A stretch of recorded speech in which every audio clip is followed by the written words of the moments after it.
You're listening to Southeast Radio's Business Matters with Karl Fitzpatrick in association with Wexford Insurances. Challenge us at Wexford Insurances 0818 31 30 30. Earlier this week, I had the opportunity to visit the National Ploughing Championships and speak with a number of local business owners that were exhibiting there, and this is what they had to say. I'm here on the final afternoon of the National Ploughing Championships, and I'm here with Claire O'Morrow from Kiltra Timber and Flooring. Good afternoon, Claire, and thank you for joining me. Hello, Karl. How are you? Claire, you might start by telling me a bit about your own background, please. I have my own background is in farming, I suppose agriculture really, and I've last year moved in to join my father in his timber business. He started the business about 12 years ago, and I've been helping him do the marketing side of it, get the website up and running, and do a bit of advertising and try and get our name out and about. Tell me how your dad got involved in Kiltra first day. He would set up the company with Willie Bahana, who was a good craftsman in the area. They started by bringing in pitch pine beams and doing pitch pine flooring, and the business has grown from there. We now specialise in importing American hardwoods and softwoods. We deal directly with the growers in America and the southern states, and we sell to the joinery trade, or else we manufacture solid wood flooring, skirting boards and architrave.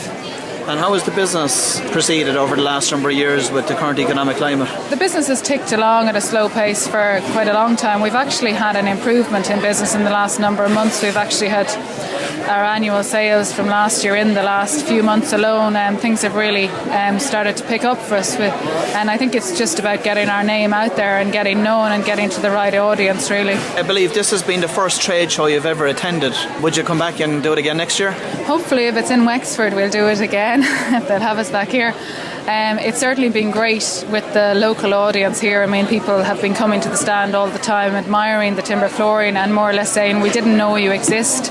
And people who would have known about the business might never have seen the product. So it's been a great way of showcasing the product, because it's very hard to portray the quality of what we do just from a picture or from the website. Is it true to say that wooden flooring is becoming more popular than carpet out there today? Very popular. I mean, the main reason would be health reason and cleanliness. It's so easy to keep clean, and it also adds value to the house, and that's what people are looking at today. It's spending their money wisely and making an investment for the future in their house.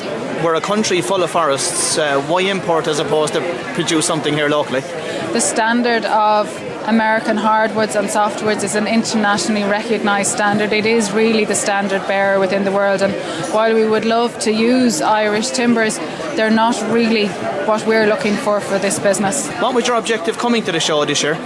To get our name out there and to get customer feedback. That's been incredibly important to us this week, to know what customers think about the product we have, so that we can tailor the product going forward to meet the customer demand that's out there. Now, have you achieved the objectives? Absolutely. We've had a great week, and I'd like to thank everybody who's come to the stall, and hopefully they'll come back and be in touch with us again in the future, maybe if not this year, in future years. Claire, thanks for your time, and I wish you continued success. Yeah, thank you, Karl. I'm now here with Maurice Duggan from Duggan Timber Design, based in Adamstown. Maurice, you might tell me a little bit about your own background firstly, please. Carpenter joiner by trade. I was actually made redundant at the end of 2009 there. I used to do a small bit with the grainy edge, spalted beach, clocks, mirrors, stuff like that, and a bit of wood turning, so I decided that surely I could turn it into a business. Started there in January 2012, and basically in the giftware market, as you can see yourself there, I do, as I said, clocks, mirrors, wood turned items such as bowls, lamps, and a multitude of other things there as well, like, you know. And all these products are made from native woods, is that correct? All homegrown native Irish timbers, yeah. Where are you sourcing these from? So I source most of my timber locally in County Wexford as much as I can. All sawmills, and there's also an old farmer here and there who will give me a ring and say he's a bit of a tree down or whatever, and I take it and saw it myself, like, you know. How are you getting these products to market? At the moment, I was doing a lot of craft fairs and kind of just fairs like that, but I've now actually opened a new showroom at home beside the workshop in Tomgary in Adamstown there, and the response is fantastic there. And hopefully now in the very near future I'm going to be talking to a fairly big shop there, like a nationwide shop, and they're hoping to take some stuff off me.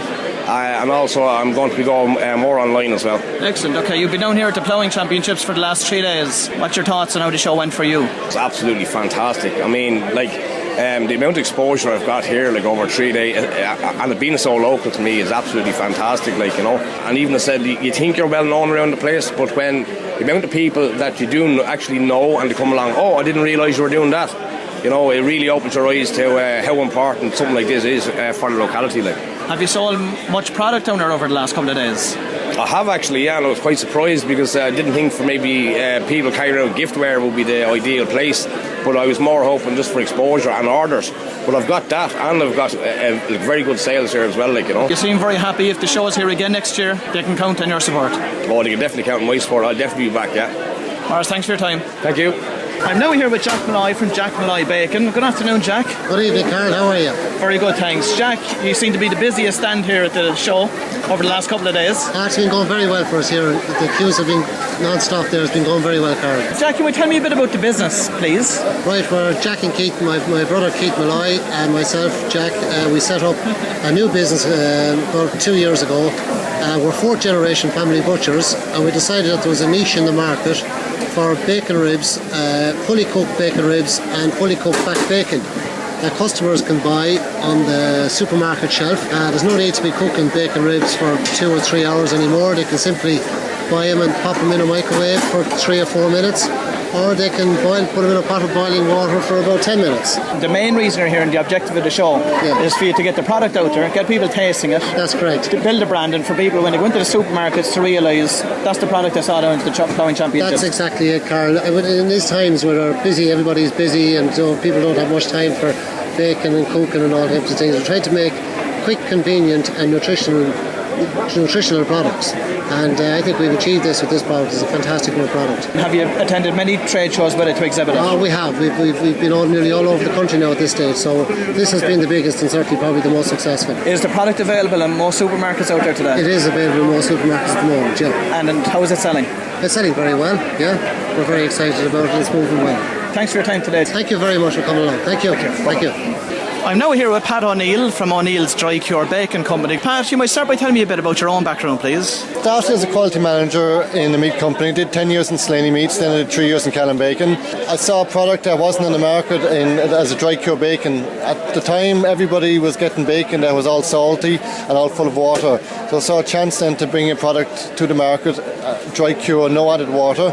So we started about 7 years ago, and it's gone from strength to strength, and we're listed now with Super Values, few Centrums, and a good about 20 stores in Dublin and butcher stores. At the moment, we probably deliver to about 80 stores in around the southeast, east coast general direction. What was the secret to getting the product into all of those stores?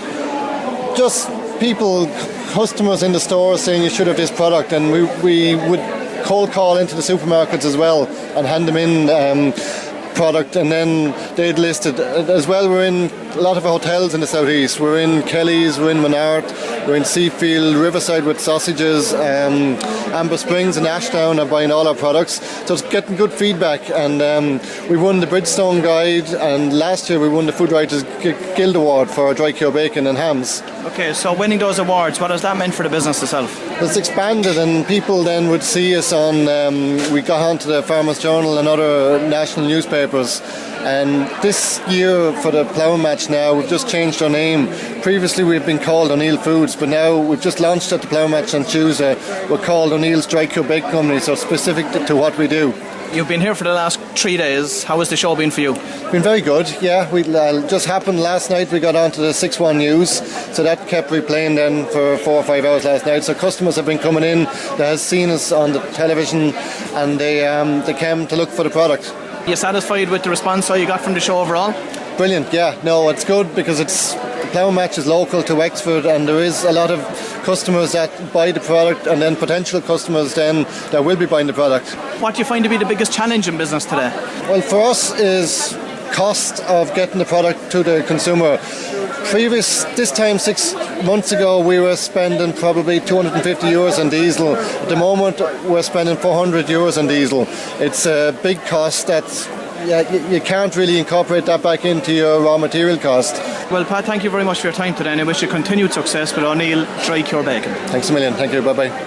I'm joined now by Tom Sennett from Wexford Preserves. Tom, tell me a bit about your own background first. Myself and my wife Laura took over Wexford Home Preserves 4 years ago from my Aunt Ellen. She owned it for 21 years. I have a background in supermarkets. Laura has a background in hotel and catering. And as I said, we took over 4 years ago and we're pushing on the business now. So tell me a bit about Wexford Preserves. What do you do? Wexford Preserves, we make handmade jams and marmalades, all made from scratch. We buy our fruit from as many local growers as we can. We're in the supermarkets and specialty shops, and this year we brought out 6 new products for the specialty market, which one include a poutine marmalade.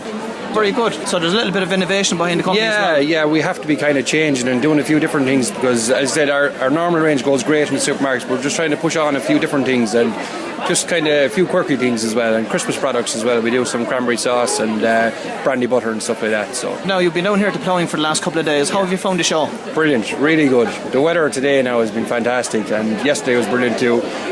Great reaction from especially our local loyal customers have been very good, and also from outside the county, a lot of people buying our jams today, and really positive reaction towards it. So what's the next step from here? Next step from here, possibly export. I spoke to someone today about possibly sending a bit of stuff out to France, so that's the next step, and we'd love to see that, and maybe going nationwide as well in Ireland. We're a lot of product in Dublin and Cork. We'd like to see it spread out the rest of Ireland as well, and move on to business that way. So is the National Ploughing something you'll be attending next year? Definitely, and we're hoping it's in the Ross. That could be a great thing, and it's been fantastic meeting our customers. Tom, thanks very much for joining me today, and continued success for Wexford Preserves. Thanks very much, thank you. That was a piece I recorded earlier this week at the National Ploughing Championships. As you can hear from the 5 business owners that exhibited there, the feedback about the event was very encouraging. Fingers crossed that Wexford will host the event again next year. You're listening to South East Radio's Business Matters with Karl Fitzpatrick in association with Wexford Insurances. Think Wexford Insurances for your business insurance.